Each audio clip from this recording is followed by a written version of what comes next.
ಎಲ್ರಿಗೂ ನಮಸ್ಕಾರ. ಎಲ್ಲರಿಗೂ ಶಾಂತರಂಗ ಯೂಟ್ಯೂಬ್ ಚಾನಲ್ಗೆ ಸ್ವಾಗತ. ಯಾರ್ಯಾರೆಲ್ಲ ವೀಡಿಯೋಸ್ನ ನೋಡ್ತಾ ಇದ್ದೀರಾ ಪ್ರತಿಯೊಬ್ಬರಿಗೂ ಕೂಡ ಥ್ಯಾಂಕ್ ಯು ಸೋ ಮಚ್. ಯಾರ್ಯಾರ ಹೊಸಬ್ರು ನೋಡ್ತಾ ಇದ್ದೀರಾ ಅಥವಾ ಚಾನಲ್ನ ಸಬ್ಸ್ಕ್ರೈಬ್ ಮಾಡ್ಕೊಳ್ಳದಲ್ಲೇ ನೋಡ್ತಾ ಇದ್ದೀರಾ ಅಂದರೆ ಶಾಂತರಂಗ ಯೂಟ್ಯೂಬ್ ಚಾನಲ್ನ ಸಬ್ಸ್ಕ್ರೈಬ್ ಮಾಡ್ಕೊಳ್ಳಿ. ಹಾಗೆ ಬೆಲ್ ಐಕಾನಲ್ಲೂ ಕೂಡ ಆಲ್ ಅಂತ ಸೆಲೆಕ್ಟ್ ಮಾಡಿ. ನೆಕ್ಸ್ಟ್ ಯಾವುದೇ ಹೊಸ ವೀಡಿಯೋ ಅಪ್ಲೋಡ್ ಮಾಡಿದಾಗಲೂ ನಿಮಗೆ ನೋಟಿಫಿಕೇಶನ್ಸ್ ಬರ್ತಾ ಇರುತ್ತೆ. ನಿಮ್ಮ ಫ್ರೀ ಟೈಮಲ್ಲಿ ನನ್ನ ಎಲ್ಲ ವೀಡಿಯೋಸ್ನು ನೋಡ್ಬೋದು. ನಿಮಗೆ ನನ್ನ ಚಾನಲಲ್ಲಿ ರಾಜ್ಯ ಸರ್ಕಾರ, ಕೇಂದ್ರ ಸರ್ಕಾರದಿಂದ ಬರುವಂತಹ ಹೊಸ ಹೊಸ ಅಪ್ಡೇಟ್ಸ್ ಆಗಿರ್ಬೋದು, ಅಥವಾ ಹೊಸ ಯೋಜನೆ ಬಗ್ಗೆ ಮಾಹಿತಿಗಳಾಗಿರ್ಬೋದು, ಅಥವಾ ಪೋಸ್ಟ್ ಆಫೀಸ್ನ ಸ್ಕೀಮ್ಸ್ಗಳ ಬಗ್ಗೆ ಆಗಿರ್ಬೋದು, ಪ್ರತಿಯೊಂದನ್ನು ಕೂಡ ಅಪ್ಡೇಟ್ ಮಾಡ್ತಾ ಇರ್ತೀನಿ. ಬನ್ನಿ ಇವತ್ತಿನ ವಿಡಿಯೋನ ಶುರು ಮಾಡೋಣ. ನೀವು ತಮ್ಮನೆಲ್ಲ ನೋಡಿರೋ ಹಾಗೆ ಇವತ್ತಿನ ವಿಡಿಯೋದಲ್ಲಿ ಗೃಹಲಕ್ಷ್ಮಿ ಯೋಜನೆ ಅಪ್ಡೇಟ್ ಬಗ್ಗೆ ತಿಳಿಸ್ತೀನಿ. ಕೆಲವೊಬ್ರು ನಂಗೆ ಇನ್ನೂ ಕಮೆಂಟ್ ಮಾಡ್ತೀರಾ, ನಮಗೆ 25ನೇ ಕಂತಿನ ಹಣ ಬಂದಿಲ್ಲ, 26ನೇ ಕಂತಿನ ಹಣ ಬಂದಿಲ್ಲ ಅಂತ. ದಯವಿಟ್ಟು ಒಂದ್ಸತಿ ಯಾರ್ಯಾರೆಲ್ಲ ಈಗ 28, 29, 30 ಇಷ್ಟು ಬಿಟ್ಬಿಡಿ. ಅದಕ್ಕಿಂತ ಮುಂಚೆ ಯಾರಿಗೆಲ್ಲ ಬಂದಿಲ್ಲ ಒಂದ್ಸತಿ ನೀವು ನಿಮ್ಮ ರೇಷನ್ ಕಾರ್ಡ್ ಸ್ಟೇಟಸ್ನ ಚೆಕ್ ಮಾಡಿಸಿ. ಯಾಕಂದರೆ ರೇಷನ್ ಕಾರ್ಡ್ ಕ್ಯಾನ್ಸಲೇಷನ್ ಇವಾಗಿಗೂ ಕೂಡ ನಡೀತಾ ಇದೆ. ಸೊ ಹಾಗಾಗಿ ರೇಷನ್ ಕಾರ್ಡ್ ಕ್ಯಾನ್ಸಲ್ ಆದರೆ ಕೂಡ ನಿಮಗೆ ಗೃಹಲಕ್ಷ್ಮಿ ಹಣ ಬರೋದಿಲ್ಲ. ಫಸ್ಟಿಗೆ ನೀವು ನಿಮ್ಮ ರೇಷನ್ ಕಾರ್ಡ್ ಸ್ಟೇಟಸ್ನ ಚೆಕ್ ಮಾಡಿಸಿ. ಇಲ್ಲ ಅಂದರೆ ಹಾಗೆ ನೀವು ಕರ್ನಾಟಕ ಒನ್ ಗ್ರಾಮ ಒನ್ನಲ್ಲಿ ನೀವು ಗೃಹಲಕ್ಷ್ಮಿ ಸ್ಟೇಟಸ್ನ ಕೂಡ ಚೆಕ್ ಮಾಡ್ಬೋದು. ಅಲ್ಲೂ ಕೂಡ ಕೊಟ್ಟಿರ್ತಾರೆ. ಪುಷ್ ಟು DBT ಅಂತ ಇದ್ದರೆ ನಿಮಗೆ ನೆಕ್ಸ್ಟ್ ಹಣ ಬರೋದು ಲೇಟ್ ಆದರೂ ಕೂಡ ನಿಮಗೆ ಹಣ ಬರುತ್ತೆ. ಇಲ್ಲ ಏನು ಪ್ರಾಬ್ಲಮ್ ಆಗಿದೆ, ಲಿಂಕ್ಗಳಾಗಿಲ್ವಾ, ಅಥವಾ ನೀವೇನಾದ್ರು KYC ಮಾಡಿಸಿಲ್ವಾ, ಅಥವಾ ನಿಮ್ಮದು ರೇಷನ್ ಕಾರ್ಡೇ ಕ್ಯಾನ್ಸಲೇಷನ್ ಆಗಿದೆಯಾ, ಅಥವಾ APLಗೆ ವರ್ಗಾವಣೆ ಆಗಿದೆಯಾ, ನಿಮಗೆ ಎಲ್ಲ ಗೊತ್ತಾಗುತ್ತೆ. ಒಂದ್ಸತಿ ನೀವು ನಿಮ್ಮ ಬ್ಯಾಂಕಲ್ಲೂ ಕೂಡ ಚೆಕ್ ಮಾಡಿಸಿ. ಲಿಂಕ್ಗಳಾಗಿದೆಯಾ, ಆಧಾರ್ ಕಾರ್ಡ್ ಲಿಂಕ್ ಆಗಿರ್ಬೋದು, ಅಥವಾ KYC ಆಗಿರ್ಬೋದು. ಕೆಲವೊಂದು ಏನಾಗಿರುತ್ತೆ ಅಂತಂದರೆ ನಿಮ್ಮ ಬ್ಯಾಂಕ್ ಅಕೌಂಟಲ್ಲೇ ಒಂದು ಹೆಸರು, ಸ್ಪೆಲ್ಲಿಂಗು ಅಥವಾ ಇನ್ಶಿಯಲ್ ಕೊಟ್ಟಿರ್ತೀರಾ.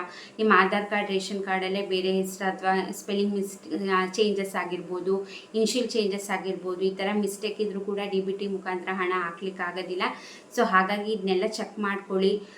ಇಲ್ಲ ಅಂತಂದರೆ ನೀವು ನಿಮ್ಮ ಹತ್ತಿರದ ಮಹಿಳಾ ಮತ್ತು ಮಕ್ಕಳ ಕಲ್ಯಾಣ ಇಲಾಖೆಗೆ ಹೋಗಿ ಕೂಡ ಚೆಕ್ ಮಾಡ್ಬೋದು. ನಿಮ್ಮ ರೇಷನ್ ಕಾರ್ಡ್, ಆಧಾರ್ ಕಾರ್ಡ್, ಹಾಗೆ ration card, Aadhaar card, PAN card ಎಲ್ಲ ತೊಗೊಂಡೋದ್ರೆ ನಿಮಗೆ ಒಂದ್ಸತಿ ಚೆಕ್ ಮಾಡಿ ಹೇಳ್ತಾರೆ ಯಾವ ರೀಸನ್ನಿಂದ ಬರ್ತಿಲ್ಲ, ನಿಮ್ಮ ಕಡೆಯಿಂದ ಏನಾದರೂ ಇಶ್ಯೂಸ್ ಇದೆಯಾ, ಅಥವಾ ಸರ್ಕಾರದ ಕಡೆಯಿಂದ ಟೆಕ್ನಿಕಲ್ ಇಶ್ಯೂಯಿಂದ ನಿಮಗೆ ಹಣ ಬರುತ್ತೆ ಅಲ್ವಾ, ಏನು ಅನ್ನೋದನ್ನ ಚೆಕ್ ಮಾಡಿ ಹೇಳ್ತಾರೆ.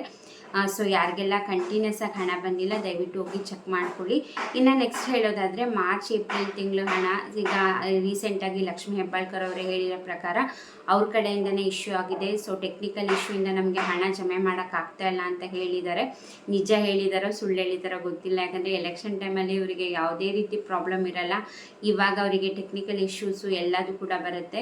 ಈಗ ಮಾರ್ಚ್ ಹಾಗೆ ಏಪ್ರಿಲ್ ತಿಂಗಳದ್ದು ಪೆಂಡಿಂಗ್ ಇದೆ. ಅದು ಮಾರ್ಚ್ ತಿಂಗಳದು 4ರಿಂದ 5 ದಿವಸದಲ್ಲಿ, ಹಾಗೆ ಏಪ್ರಿಲ್ ತಿಂಗಳದು ಇನ್ನು 8ರಿಂದ 10 ದಿವಸದಲ್ಲಿ ಅಂತ ಹೇಳಿದ್ದಾರೆ. ಈಗ ಮಾರ್ಚ್ ತಿಂಗಳದ್ದು ಹೇಳಿ ಆಗಲೇ 2-3 ದಿನ ಆಗೋಗಿದೆ. ಇನ್ನು 1 ದಿನ ಅಥವಾ 2 ದಿನ ಬಾಕಿ ಇರೋದಷ್ಟೇ.